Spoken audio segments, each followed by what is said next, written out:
देखिए हर खबर यहीं पर। सब्सक्राइब कीजिए TV9 भारतवर्ष। आप सोचिए, आपको भी ऐसे हाल में छोड़ दिया जाए तो आप क्या करेंगे? हम आपको कोरोना अस्पतालों की लिस्ट दिखाते हैं जो दिल्ली में रहने वालों को ऐसी हालत में मदद पहुंचा सकती है। दिल्ली सरकार के पास कोरोना संक्रमित मरीजों के लिए 3150 बेड्स की व्यवस्था है। जिन 2 अस्पतालों में कोरोना मरीजों का इलाज चल रहा है उनके नाम हैं लोकनायक जयप्रकाश अस्पताल और Rajiv Gandhi super speciality hospital. इसके अलावा 10 प्राइवेट हॉस्पिटल भी हैं जिनमें कोविड मरीजों को रखा गया है। इस लिस्ट के सभी अस्पतालों के बेड्स की संख्या को अगर जोड़ दिया जाए तो ये 660 तक पहुंचती है, जबकि 2 सरकारी अस्पतालों में कोरोना मरीजों के लिए 2500 बेड्स मौजूद हैं। इसके अलावा केंद्र सरकार के 4 अस्पताल भी कोरोना के मरीजों का इलाज करते हैं, जिनमें देश का सबसे बड़ा अस्पताल एम्स भी शामिल है।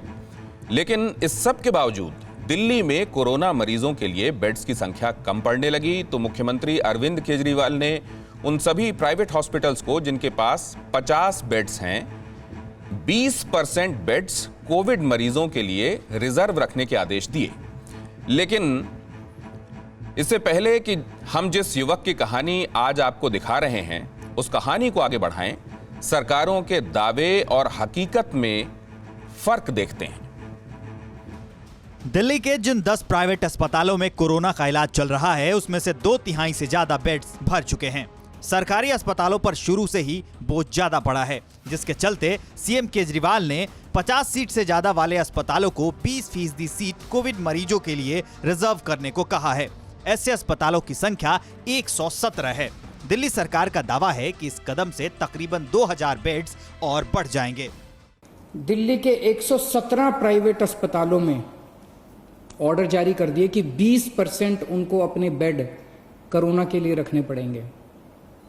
तो इससे प्राइवेट सेक्टर के अंदर जो प्राइवेट अस्पताल है उनके अंदर लगभग 2000 नए बेड्स आज से अवेलेबल हो गए हैं। आपको बता दें कि लॉकडाउन 4 की शुरुआत यानी 18 मई से दिल्ली में अब तक तकरीबन 3500 नए मामले सामने आ चुके हैं।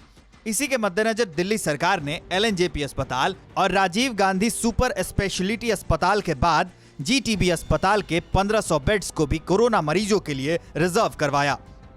मुख्यमंत्री अरविंद केजरीवाल ने विज्ञापनों में दावा किया है कि कोविड-19 के मरीजों के लिए 30,000 बेड्स की व्यवस्था कर ली गई है। इसमें अस्पतालों में 8,000 बेड, 12,000 होटलों तथा 10,000 बेड बैंकेट हॉल और धर्मशालाओं में बनाए गए हैं। जबकि एक याचिका के मुताबिक दिल्ली सरकार के पास सभी अस्पतालों में कोविड के मरीजों के इलाज के लिए 3150 बेड ही हैं। मैंने PILs वगैरह लगाई, दिल्ली गवर्नमेंट को ईमेल्स भेजे और सेंटर को भी भेजे। उसमें मैंने ये जाना कि कितने बेड्स हमारे पास अवेलेबल है। मुझे ये पता लगा कि प्राइवेट हॉस्पिटल्स में ट्रीटमेंट नहीं हो रहा है।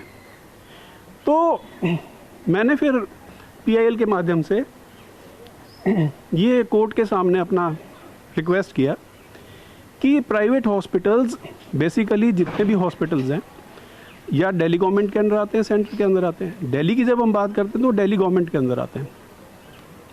तो हमने कहा कि आर्टिकल 21 अदरवाइज अगर देखें, हेल्थ जो है वो स्टेट का सब्जेक्ट है एंड आर्टिकल 21 वो मुझे पूरी की पूरी जिम्मेवारी सरकार के ऊपर डालता है कि वो हमें अच्छी हेल्थ प्रोवाइड करे। एक तरफ सरकार मुकम्मल तैयारी के दावे कर रही है और उसकी तारीफ भी हो रही है, तो दूसरी तरफ ऐसे मरीज भी हैं जिन्हें अस्पताल में इलाज के लिए जगह ही नहीं मिल रही। दिल्ली के रोहिणी इलाके में रहने वाली 72 साल की बुजुर्ग कैंसर मरीज के रिश्तेदार ने TV9 भारतवर्ष को बताया कि 20 मई को राजीव गांधी अस्पताल में हुए टेस्ट में वो कोरोना पॉजिटिव पाई गईं। 1 सप्ताह होने को है, लेकिन अभी तक उन्हें अस्पताल में एडमिट भी नहीं किया गया है। हेलो संजय, मेरे पास ना TV9 से भाटी साहब आए थे इंटरव्यू लेने के लिए। तो मैंने तुम्हारे जो बुआ का जो तुमने मेरे को भेजी थी ना डिटेल, जिनको एडमिशन नहीं हो पा रहा था, तो वो जानना चाह रहे थे। आप एक बार बता दो क्या है वो सिचुएशन। अच्छा। हेलो हाँ नमस्कार जी। नमस्कार बत्रा जी। बत्रा जी, मैं कह रहा था कि वो बता रहे थे कि आपकी बुआ जी हैं 74 इयर्स की, तो उनको क्या एडमिशन नहीं मिल पा रहा है हॉस्पिटल में? हाँ जी। कोरोना मरीजों के इलाज के लिए दिल्ली में बेड की उपलब्धता पर सिर्फ मरीज ही नहीं, सियासी गलियारों में भी केजरीवाल सरकार पर सवाल उठ रहे हैं। दिल्ली के जिस कोरोना मरीज के बेटे का जिक्र हम बार बार कर रहे हैं, वो अपनी मां के लिए बेड की तलाश में दर दर भटकता रहा। हेल्पलाइन नंबर से लेकर कई अस्पतालों में फोन करता रहा, कई अस्पतालों में खुद जाकर भी पता किया, और आखिर में जो कुछ उसे हासिल हुआ वो खुद उसकी जुबानी सुनिए। कैसे पॉसिबल है ये? उसके बाद भी मैं कई सारे हॉस्पिटल में गया, बहुत सारी जगह कॉल्स करे, 1075 जो इनका सेंट्रलाइज नंबर है कोरोना का, उस पे कॉल किया, बट कोई भी रिस्पांस कहीं से नहीं है। आप इतने बड़े बड़े प्रोमिसेस करते हैं, पब्लिक के साथ इतने बड़े बड़े दावे करते हैं कि हमारे पास इतने सारे बेड्स अवेलेबल है। हम लोग दिल्ली जैसे शहर में रह के, मतलब एक कैपिटल में रहते हैं, हम इंडिया के कैपिटल में रहते हैं, और इतना हेल्पलेस अपने आप को फील कर रहे हैं।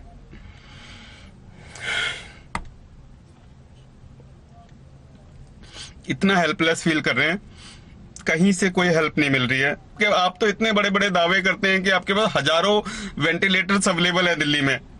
अगर पर डे 1000 केस आए, 5000 केस आए, तो भी आपके पास इतने सारे वेंटिलेटर अवेलेबल है। वो सब कुछ फेक है। क्या वाकई देश की राजधानी दिल्ली में हालात ऐसे ही हैं? इस फिक्र को लेकर TV9 भारतवर्ष ने दिल्ली से लेकर मुंबई तक की पड़ताल की, और वाकई जो सच्चाई हमारे सामने आई वो फिक्र घटाने के बजाय हर किसी की टेंशन बढ़ा देने वाली है। सबसे पहले TV9 भारतवर्ष की रिपोर्टर शालिनी वाजपेयी दिल्ली के उस अस्पताल के पास पहुंची जिस पर एक शख्स ने अपनी मां को कोविड पॉजिटिव पर बेड न मुहैया कराने का आरोप लगाया था। इसी अस्पताल के सामने से हमारे रिपोर्टर ने कोविड हेल्पलाइन नंबर 1075 पर कॉल किया, तो जवाब क्या आया सुनिए। हेलो जी, मैं शालिनी बोल रही हूँ TV9 भारतवर्ष से।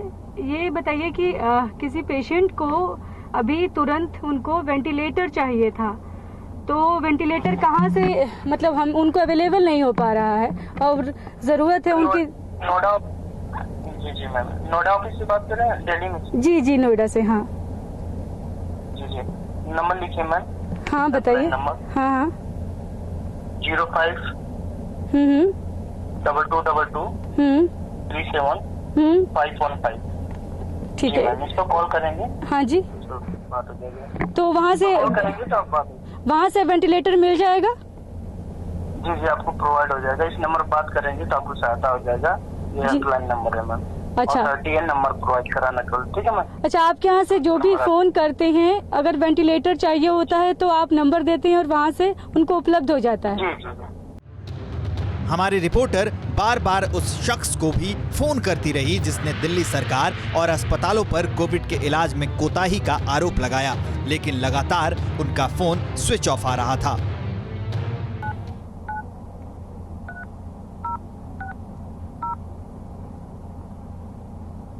The number you're calling is currently switched off.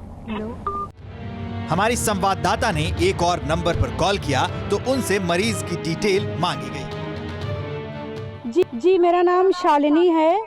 मुझे वेंटिलेटर की, मैं नोएडा से बोल रही हूँ, मुझे वेंटिलेटर की जरूरत है। नहीं, मेरे जो फ्रेंड हैं जो बीमार हैं, जो पॉजिटिव आए हैं, वो दिल्ली से हैं, इसलिए उनको वेंटिलेटर चाहिए था। तो मैं अब कहाँ पे एडमिटेड है मैम? अभी एडमिटेड नहीं है, टेस्ट कराया हमने प्राइवेट, तो वो पॉजिटिव आए हैं। तो मैम आप उनका पहले डिटेल दो ना जी, उनका एड्रेस वगैरह दो, उनका नाम दो, फिर हम आगे उनको हॉस्पिटल में एडमिशन के लिए आगे बोलेंगे ना। हमारे एक और रिपोर्टर ने दिल्ली के उन प्राइवेट अस्पतालों की भी पड़ताल की जहां केजरीवाल सरकार ने 20% बेड्स कोरोना मरीजों के लिए रिजर्व रखने को कहा है। हेलो, सरोज मेडिकल इंस्टीट्यूट से बोल रहे हैं? जी हाँ सर, मैं कुमार कुंदन बोल रहा हूँ। अपने यहाँ कोविड पेशेंट की एंट्री हो रही है अभी? अभी तो नहीं हो रही है। अच्छा, बेड खत्म है कि बेड नहीं है? सॉरी, बेड नहीं हो पा रहा है क्या, या बेड फुल है या कुछ और परेशानी है? नहीं सर, अभी नहीं हो रहा है हमारे यहाँ पे। अच्छा, हो ही नहीं रहा है आपके यहाँ पे? जी हाँ। नहीं, एक्चुअली दिल्ली सरकार ने डेडिकेटेड हॉस्पिटल दिया था, अभी तो हॉस्पिटल में मेल किया था। हाँ। तो वो फैसिलिटी नहीं थी यहाँ पे अभी। अच्छा, तो अभी तो फिलहाल नहीं हो रहा, जैसा भी होगा आगे तो आपको बताया जाएगा अभी क्या होता है।